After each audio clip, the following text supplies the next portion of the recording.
Welcome to Kenton's videos. Enjoy the video. You start by owning the car and driving straight into Los Santos Customs.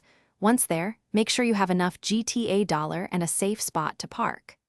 Open the modification menu and select Respray. This is where color changes happen. You choose primary color first because it affects how Chrome will render.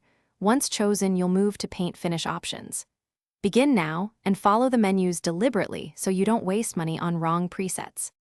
You now select the primary or secondary paint slot and navigate to the finish or special color subgroup where Chrome options live.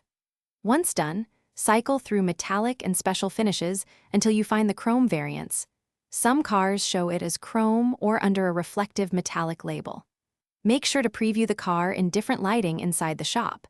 Because Chrome depends on reflections, it will look different in daylight versus night. Confirm the purchase only after checking both sides. You finish by paying for the Chrome finish and immediately test drive to confirm it reads correctly in traffic and under different light. If Chrome isn't available, make sure the vehicle supports special finishes. Some cars and custom bodies block Chrome, and try Benny's versus Los Santos Customs. One shop can offer different options.